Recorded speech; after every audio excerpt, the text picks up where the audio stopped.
I don't want to preach today. I think we should go fishing. Why not take advantage of the fact that our church sits on a river? Anybody want to go fishing with me? Anyone? All right, let's go. No, just kidding. I quit fishing when I was about 12 years old, and my dad told me he wouldn't bait my hook or take my fish off of it for me anymore. Y'all, I was not about to touch a worm or a wiggly, slimy, stinky fish. So my fishing career ended before it even began. I had barely ever even caught any fish. However, much like the disciples in today's gospel, God has called me to catch people. No worms or slimy fish, but sometimes it is messy all the same. Let me stop here and back up though. In order to get to the part where I can tell you about fishing for people, I think you need to know a little about my faith journey. I certainly did not just wake up one day, jump in a boat, and let down my nets. It rarely is that easy. I grew up Catholic, right down the road at Sacred Heart. I was baptized in St. Anne's Chapel when I was about 6 months old. I was confirmed in the 10th grade. I attended catechism every week and youth group every week when I was old enough. I was on the leadership team for the youth group and helped form a youth community service organization at the church. I even taught catechism my senior year to a group of rambunctious 8th graders who had already run off 3 adult teachers that year. They ran straight out of the building. I was serious about my faith. I loved God, I loved the church, and I loved learning and teaching about both. Little did I know, God was preparing me for when it was time to fish. My freshman year of college, I attended a Jesuit university where the priests challenged us to think and discern our faith on our own. I learned a lot about myself and my faith. I wrestled with what I believed and what the church believed. I began to understand the church and I did not see eye to eye on a lot of things I held dear. So I came home from a Catholic university no longer feeling connected to the Catholic Church. My mother was less than amused. I walked away from the church altogether. I still prayed, still read my Bible, but attending church was not on my agenda. In 2006, my husband Brian and I were planning our wedding, and he wanted to get married at his home church, Church of the Messiah in Detroit, an Episcopal church. I agreed. Then we decided we should also find a church to attend regularly. I knew there had been a hole in my life, and no matter what I tried to fill it with, it remained empty. I would come to learn shortly it was a God-sized hole, so only God could fill it. In May of that year, before we could even really look for a church, one found us. Brian received a call from an Episcopal priest he knew from his days at summer camp, and this priest asked him if he would consider coming to be the youth minister at his church. The first Sunday we attended, I knew I had found what I had been looking for. Whether Brian got the job or not, I was sold on being an Episcopalian. I cried in the pews that first morning. Brian did get the job, and my ministry began alongside of him. I was received into the Episcopal Church in February of 2007. It was time to fish. Brian served as a full-time youth minister for a little over 4.5 years, and I served right beside him as a volunteer. I fell in love with youth ministry.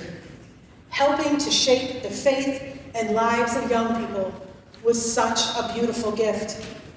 Exploring my faith as an adult and what that faith looks like, allowing it to be shaped by the questions and understandings of youth, was a profound experience. I should also note that during this time, 2 of the fish I caught were my parents. My mom had come a long way from the days she was unamused about me leaving Catholicism. Both of my parents became Episcopalians in 2008. Eventually, Brian took a public affairs job with the federal government in Southeast Virginia, and we left our church. We found a new church near our new home, and in less than a year, I was teaching confirmation and Sunday school. 6 months later, God called me into professional ministry in that congregation as their director of Christian education and family life. It was time to fish. While there, I learned the best way to support our children and youth is by supporting the whole family. The area was full of military members and federal employees, and the church had never done a great job of integrating them fully into the parish family and life. I started hosting more intergenerational events, welcoming people to get to know each other better and to become family to one another. This was particularly meaningful to those of us who did not have family nearby. Our membership and participation in our Sunday school programs grew. 2 years later, Brian switched jobs and we moved to Northern Virginia. And once again, had to find a new church. In a few months, I began teaching confirmation and Sunday school, and soon after was called to be the director of children and youth faith formation. It was time to fish. The church was in a period of healing and growth following a split several years ago where the majority of the congregation had left to become Anglican. I learned to balance the needs, wants, and concerns of the longtime parishioners who were healing their wounds from the split with those members who were new to the community and how to bridge the gap between them. We grew a youth group out of that confirmation class, and we built a new playground for our children. It was a blessed time.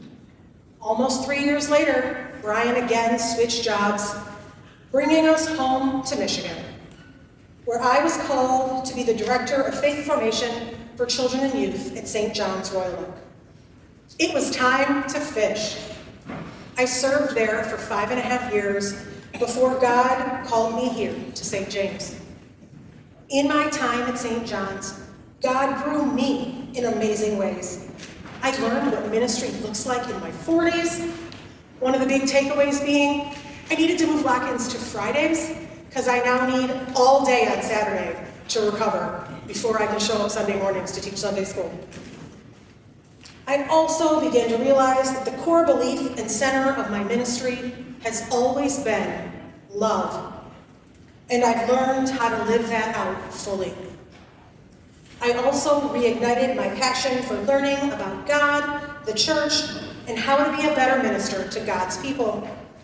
I began taking classes, trainings, and attending conferences whenever I could. I guess you could say I was earning my fishing license. Each church I have served has taught me new things about myself, my faith, and my ministry. I am so grateful for the journey I have been on, and to be here now, embarking on a new leg of this journey with all of you. I have fished for people in many places, and I'm here now to fish with all of you in this place at this time, and God is going to fill our nets and our boats with abundance. In the gospel today, they caught so many fish, they had to call out to their partners in other boats to come help them haul in their catch. This is key. I am not here to fish alone. I cannot fish alone. I need partners. Nancy Chrysler has been leading a confirmation class that has definitely been catching people, and I am not taking over. It is my goal to come alongside her, support her, and help her fish. I am here to support the Sunday school teachers, equip them with the right nets and poles, curriculum, training, scheduling, etc. But I am not here to be the only one out on that boat. St. James, this is not the time to pull back from supporting children, youth, and family ministries.